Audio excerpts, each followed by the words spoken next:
Welcome into the latest edition of Hotty Chat. Today we're sitting down with Alyssa looking at the news.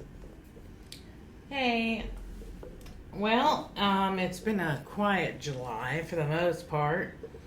Thus far, I think the heat and humidity just keeps everybody indoors. Yeah, it does. But we did have some stuff go on last week. So we had the fire um, over at the Laws Hill Fish House, which, for those who don't know where it's located, it's kind of around Harmontown towards Marshall County. So it was actually the Waterford Volunteer Fire Department that responded to the fire. It started around 9 o'clock last Thursday morning. And according to the fire department there, they were still investigating the cause of the fire, which is normal. They usually have to call in the fire inspector and all that and wait for their reports. But that can take like a couple of days to a week, right? Sometimes longer, depending. But usually you think restaurants could be all kinds of different, an oven maybe, or oil, who knows what could go with restaurants. They can be dangerous places. However, and the building is, I know the restaurant's been there for about 50 years, apparently.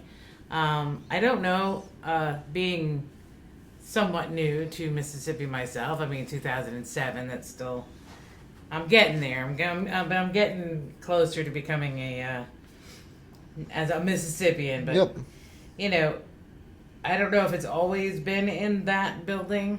It may have been, but I know that it was a pretty beloved area, a beloved restaurant. Good food, just great hush puppies. So, that's what I heard. Yeah. I think it's kind of like their Taylor Grocery. Right. Or like our Beacon, those restaurants. Oh, like our Sizzler. Yeah.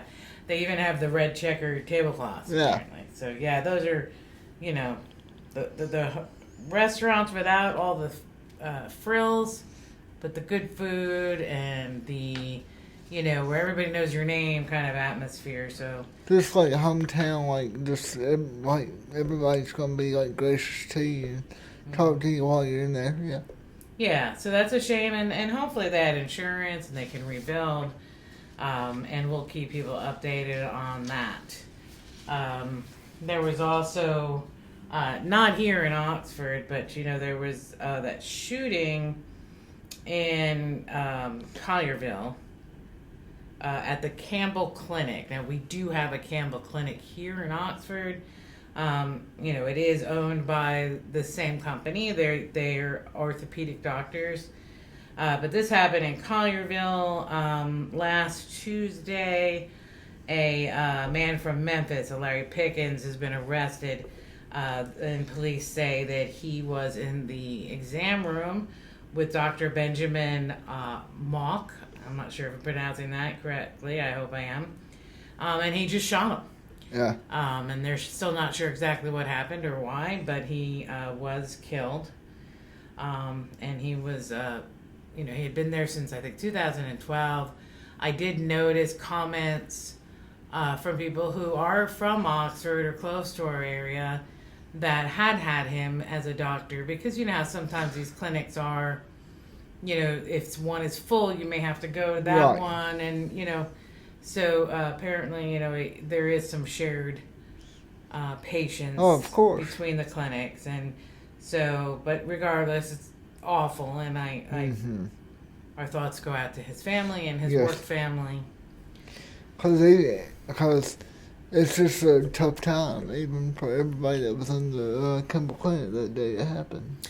Yeah, people who work there. Now they are back open. Not the Collierville Clinic. I don't think that's been reopened. Probably won't be for a little while. But the other clinics, because they did shut them down Tuesday and Wednesday. And they opened back up on Thursday. But they are going to have more security measures in place. which is good for everybody involved. Yeah, make them feel a little bit safer. Right. We do have coming up our primary election on August 8th. There is time. You can still absentee vote if you won't be in town that day, or for maybe you're working all day, whatever. You can go to the courthouse and So just sign the and do absentee. the absentee voting there. You can also do it online.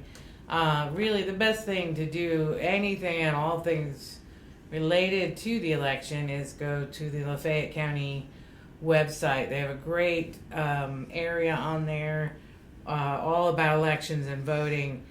The actual address is lafayettems.com/voting. And they have everything on there from sample ballots for both Democrat, Republican races. They've got all the precinct lists. They have general Q&A questions about the election. So that's a great resource for our community. I know I use it as well when I'm relaying information to the public. Yeah, what I'll do is I will actually, if you'll look up in the description of this video, I'll go ahead and link it for y'all if y'all need it to have it. So it will be in our description above this podcast. Perfect. The League of Women Voters, Oxford, North Mississippi, and the Zeta Phi Beta Sorority Inc. Mu Chi Zeta Chapter, that's a mouthful, are facilitating candidate forums this week, probably a little bit into the following week. I can't see the calendar in my head, but there's one more week after this week, right? Right. Before the primary. Okay, so far, Actually, 2 weeks. 2 weeks. Yeah, 2 weeks, something like that. So, thus far, we have on from 5 to 7 p.m. on Monday. There will be this Supervisor District 1 and 2 forum, which will be at the Lafayette County and Oxford Public Library. On July 18th, there will be from 6 to 8 p.m. the Justice Court judges and constables will be, candidates will be there. And from 6 to 8 p.m. on July 20th, you'll have the Supervisor District 3 candidates speaking at Taylor Community Center. And they'll be, the candidates will be doing like a brief introduction, a quick presentation of their positions on some of the more important issues, followed by some questions and answers. Now, we do have all this information up on HottyToddy.com, and as I get more dates from the League of Women Voters, we'll go ahead and get them posted up on the website as well.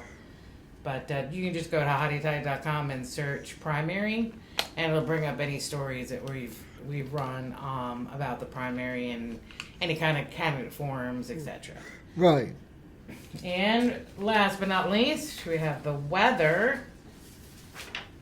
Because you all know how I love writing and talking about the weather.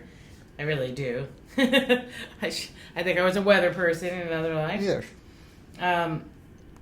It's going to be hot this week. I'm sorry, it's not my fault. I tried having a conversation with Mother Nature, but she wasn't having it. So I actually looked at my phone last night, and I was just sitting outside and realized, like, Tuesday through Friday of next week, high 96. Yeah. Well, I'm worried about is what's the humidity gonna be like those days? They haven't said yet, but the good news is right now, so Monday there is a slight chance of some rain. Right, but the high for Monday right now is around 92.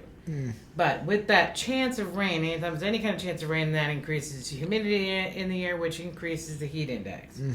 But Tuesday, Wednesday, Thursday are all sunny, so there's no chances of rain right now because that'll change in 30 minutes. Right. But as of right this second, no rain for those days, which means it could be a little drier, which yes, the temperatures are going to be about 96. Hopefully, the humidity will be down a little bit more than it has been this week anyway.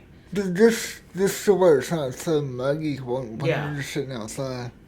Yeah, because, they say it's not the heat, it's the humidity. Yes, the humidity makes it worse. Right. But it's still going to be hot. Oh, yeah, no doubt. It's not like if there's no humidity, 96 is going to feel like 76. I mean, it's still going to be hot. Right. It's just going to be, it's a little easier to breathe, Mm-hmm. Not so heavy. The air is not so heavy. So, Right. And then, we will have an updated, any weather report or any updates on the weather if there's any kind of chance of storms. Right now, I'm not seeing any. Possibly into next weekend, rain might return again. That could change 15 times over again. But anything significant, we will post on HottyToddy.com and on our Facebook and Twitter pages. Right. So get your sunblock, go find a pool, and that should be at least a somewhat hot but nice week next week. And also just enjoy the last couple of weeks before sending kids back to school. That's right, back to school. Yes, our little ones return to school. Oxford students return August 3rd. Lafayette students, I believe, August 2nd. Make sure you check your school's websites because there's a lot of stuff going on with having to pick up computers and pay fees and apply for free and reduced. The schools really encourage almost every family to apply because you just, even it's good for their numbers. Even if you don't think you're eligible, they ask you to just apply because it helps them with the state. So, but you never know. You may be eligible for reduced meals. But if not, either way, it helps out the school district. So it only takes a couple seconds to apply on their respective websites. But yeah, check out your school's website. Check out their Facebook pages. Lots going on before school starts back up. Mm-hmm. And please be careful once school starts. For drivers, keep an eye on those school buses. And please stop when a school bus's lights are on and their signs are out. So we'll probably remind you of that again, getting closer to school. But right.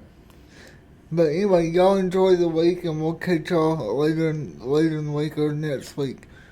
Have a good one. bye.